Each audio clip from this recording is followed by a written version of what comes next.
Assalamualaikum warahmatullahi wabarakatuh. We are from Group 4, and now we're going to talk about standard-based assessment. My name is Puteri Syifa Nindita Arifah. First, I'm going to explain what is standardized test. So, standardized test is any form of test that requires all test takers to answer the same question or a selection of questions from common bank question in the same way and score in a standard or consistent manner. Standardized tests might come in variety of forms. Multiple choice and true-false formats are widely used for large-scale testing situations because computers can score them quickly, consistently, and inexpensively.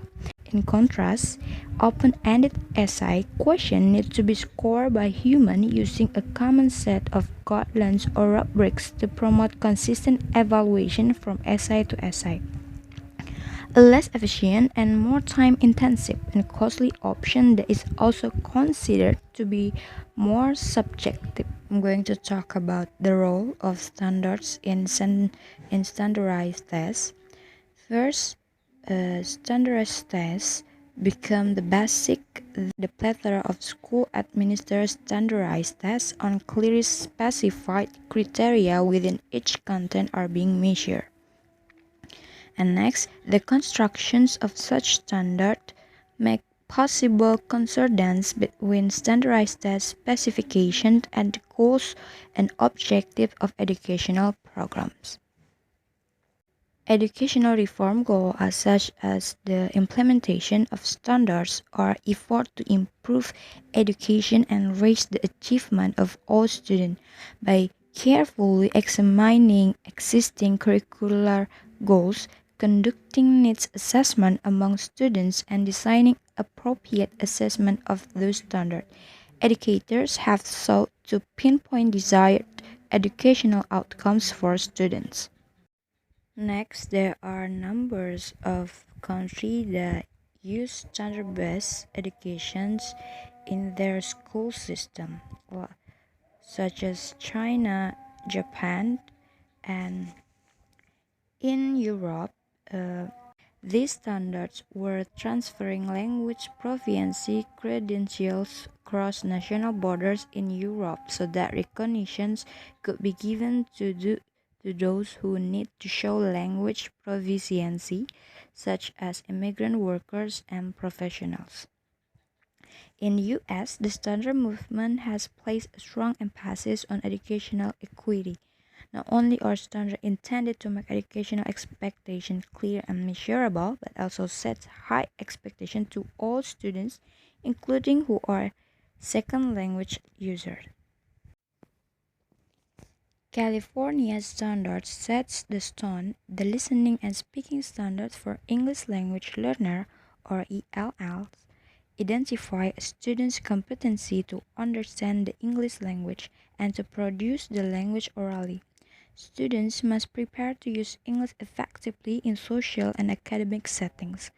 Listening and speaking skills provide one of the most important building blocks for the foundations of second language acquisitions and are essentials for developing reading and writing skills. To develop proficiency in listening, speaking, writing, and reading, students must receive instructions in reading and writing while developing fluency in oral English. Assessing the academic achievement of every student is an essential part of educational reform, but one of the presents a challenge for most school districts, states, and countries. Further, in addition to the careful specification and development of standards, educators also need to design assessment instruments that are aligned to the standard. So it was previously explained about standardized test. Jadi fungsi dari standardized test tadi adalah untuk mendiagnosis kekuatan dan kelemahan dari si murid. Nah, tes ini biasanya dipakai untuk penempatan murid dalam program khusus. So, what is standards-based assessment? The concept behind standards-based assessment is simple. First of all, the classroom teacher presents the set of standards or objectives for which students will be responsible. In this manner, students know exactly what they are being tested on. They should no longer be able to say, I didn't know you were going to ask me that. In other words, there should be no surprises. Secondly, the grading criteria are set in advance. When students are assessed, there are clear statements of evaluation criteria. Thirdly, students are measured not against each other, but against these clearly stated performance objectives.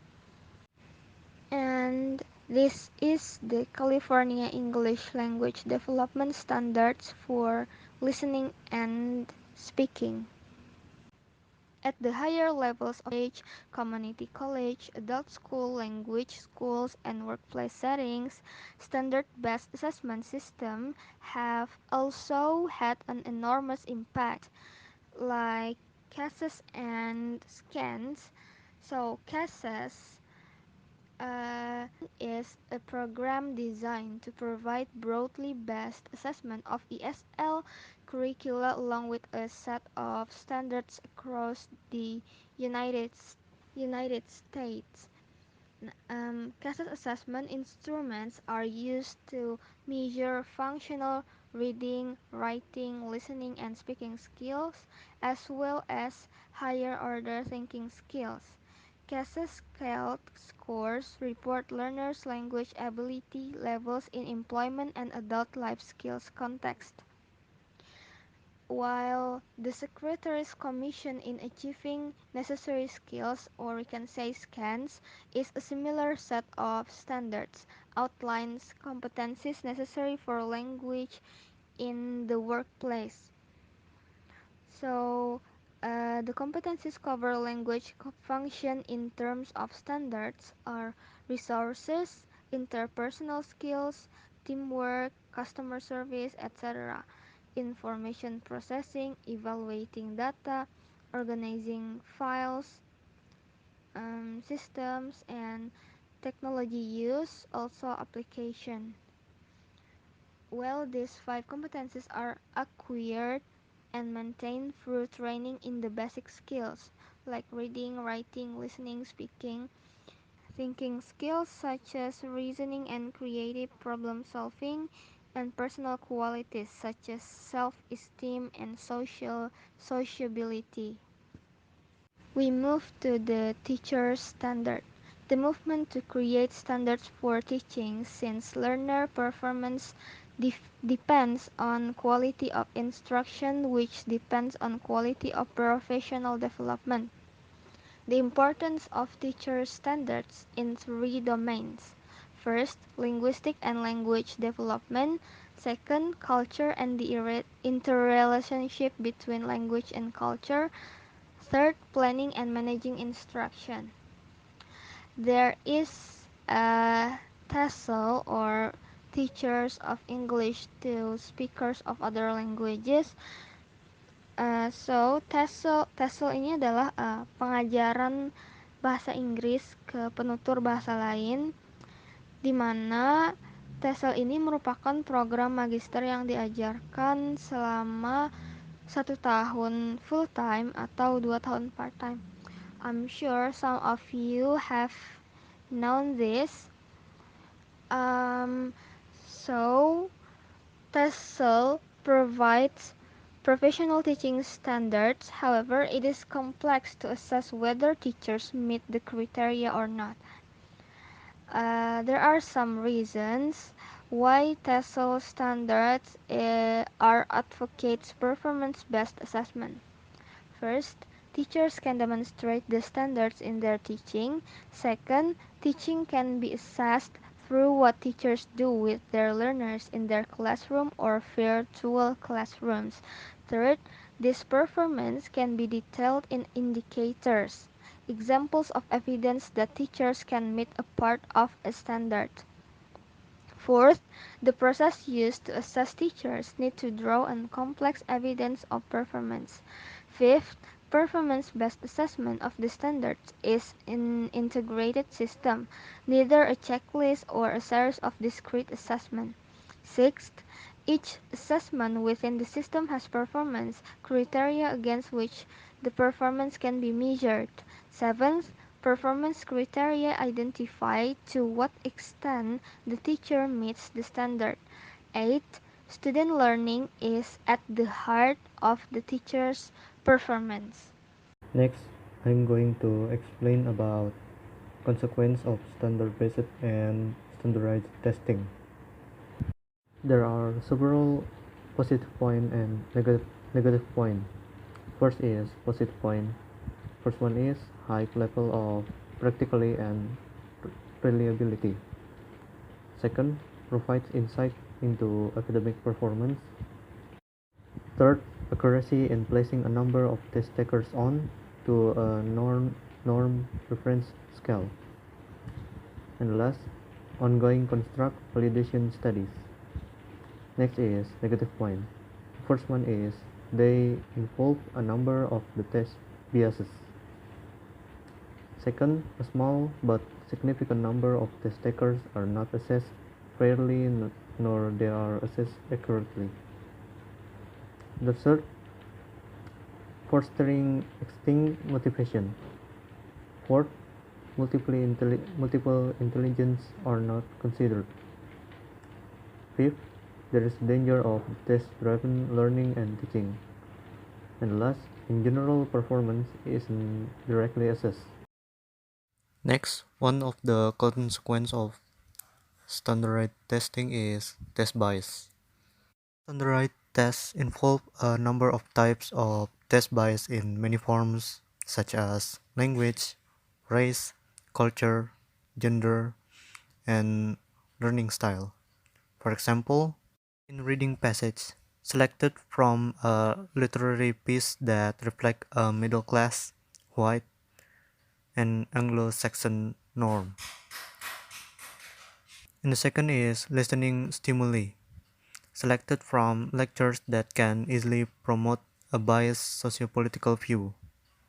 Such tests favor those with great logical, mathematical, and verbal linguistic intelligence. Such tests favor those who excel at cognitive styles that are amenable to standardized format. The solution is we require more formative assessment such as portfolios, samples of work, observation reports, rather than just summative assessment inherent in standardized tests and use multiple measures to reduce test bias. The next consequence is in test-driven learning and teaching. First one, it is another consequence of standardized testing. When students know that one single measure of performance will determine their life, they are less likely to take positive attitudes towards learning. Extrinsic motivation is intrinsic. And second one, teachers are also affected from test-driven policies. They are under pressure to make sure their students excel in the exam, at the risk of ignoring other objectives in curriculum. A more serious effect was to punish school with lower socioeconomic neighborhood. Next is ethical issues, critical language testing. Sohami declares tests represent a social technology deeply embedded in education, government, and business. As such, they provide the mechanism for enforcing power and control. They are most powerful as they are often the single indicators for determining the future of individuals. Test designers have an obligation to maintain certain standards as specified by their client educational institution. The standard being with them certain ethical issues surrounding the gatekeeping nature of standardized tests.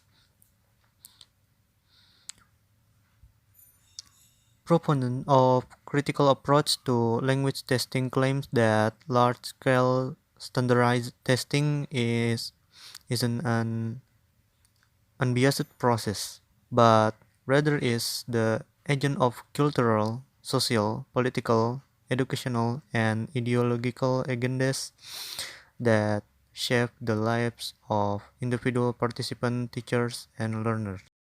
The issues mentioned in critical testing are: first, psychometric tradition are challenged by interpretive, individualized producers for predicting success and evaluating ability. Second, test designers have a responsibility to offer multiple modes of performance to account for varying styles and abilities among test takers. Third, tests are deeply embedded in culture and ideology. Last, test takers are political subjects in political content. I think that's all from us. If there are any question, you can ask us. Wassalamualaikum warahmatullahi wabarakatuh.